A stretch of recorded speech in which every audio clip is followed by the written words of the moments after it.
Hi, Acadiana. Meteorologist Dave Baker here on a Monday. This is your weekly update for Let's Talk Tropics as we've gotten into the month of November and the activity really started to fall back. We're just doing a weekly on Let's Talk Tropics. We've just got 2 weeks left in the hurricane season, which is very, very nice to see.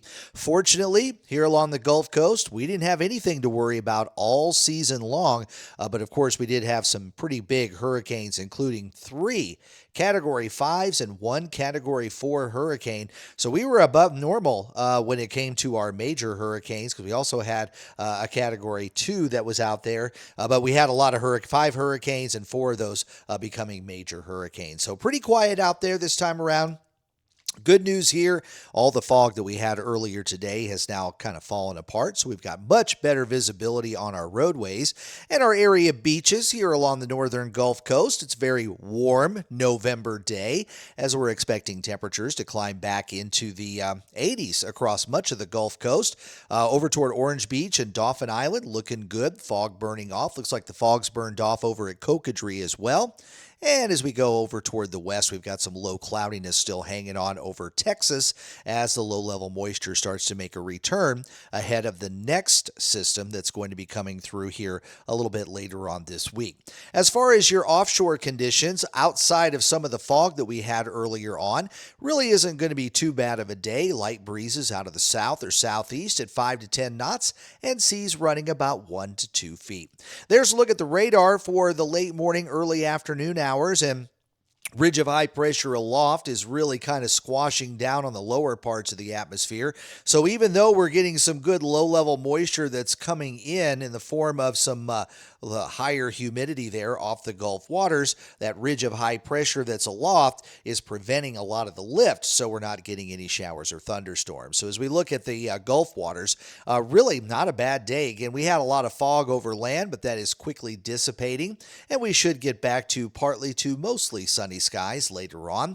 Farther down to the south in the Yucatan, down toward the Bay of Campeche, really not much to worry about there. And it looks like over the Central American region, we're in good shape too. Got a flare up of some thunderstorms there west of Cuba over toward the Cayman Islands. And we've also got some thunderstorms that are farther to the south right along the Panamanian coast. The rest of the Caribbean is relatively quiet. Again, this is kind of the area where we would normally see development during the month of November. Sometimes out here in the Atlantic as well, you do get some development, but nothing to look at least for today. But there are a couple of hints that maybe we might get some kind of a tropical or subtropical system, rather, over parts of the central Atlantic, maybe in a little over a week. That's according to some of the select models. But according to the National Hurricane Center, we're not expecting any new tropical development here over the next 7 days. And if we go out to week 2 and week 3, again, we're going to get an update on this, but going all the way through the end of the hurricane season, the Global Tropics Hazard Outlook is showing no tropical development. Great news there. So let's real quick take a look at what we've got going on. And this is the latest Euro model. And as we kind of take it through time, there are a few little hints of some moisture that's there over the western part of the Atlantic, north of the Leeward and Windward Islands. You see right there, getting into about a week from today, or actually about Thursday of this week. Is there a possibility we could have a bit of a low pressure area kind of develop in this area right here?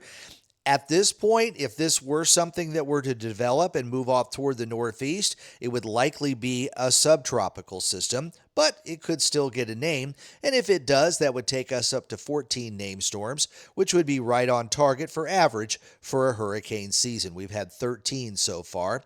So if we go ahead and push this all the way out, you can see that low would move off toward the northeast as we go out 10 days. After that, it really doesn't look like there's a whole lot that would be out there. So let's go back here and let's roll off the GFS model here and see if we've got anything that's going on out over the central part of the Atlantic there either.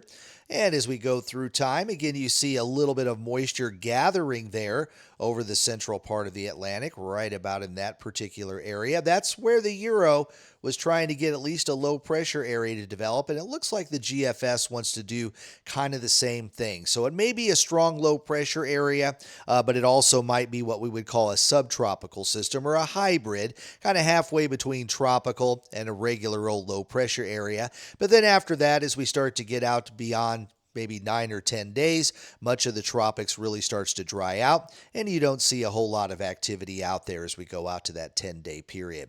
Let's pull it on back again, and we'll go ahead and just grab the Canadian for fun, see if we get some moisture values here.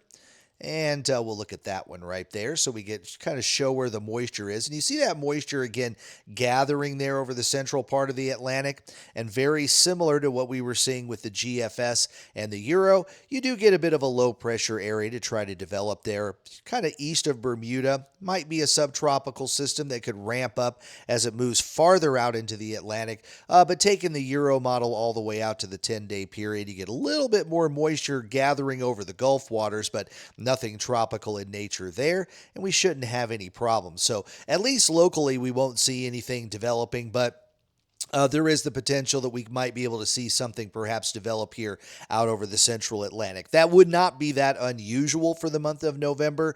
Most of our tropical development during November is in that general region and then it kind of moves off to the northeast. There's kind of a secondary area out here that also tends to be a little prime for subtropical systems during the month of November. Water temperatures continue to cool down. In fact, they're lower than 80 degrees here all along the northern Gulf Coast, much of the East Coast as well. Now seeing those water temperatures cooler than they would be to sustain any tropical development, and there's a lot of wind shear out there. So as far as any development, if something were to try to spin up, it's going to have a hard time keeping going because of all of that wind shear. But we are at the end of the hurricane season right here during the month of November, heading into the month of December, and you can see the activity really starts to drop off. So there's still a possibility we could see one more named storm before the hurricane season is over, but it'll have to get its act together here pretty soon, as we're just under 2 weeks left before hurricane season officially ends. Well, I hope you enjoy Let's Talk Tropics. If you do like this video, subscribe to my channel and also turn on those notifications. And remember, you can hear my forecast daily on Big 102.1, Planet Radio 106.7, and Freedom 95.1.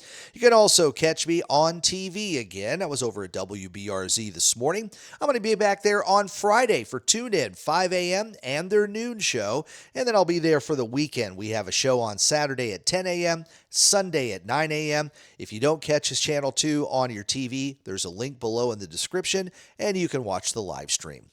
Of course, everyone, please follow my social media pages, both on Facebook and X, and thanks to everyone who's already subscribed to Acadiana Weather Today right here on YouTube.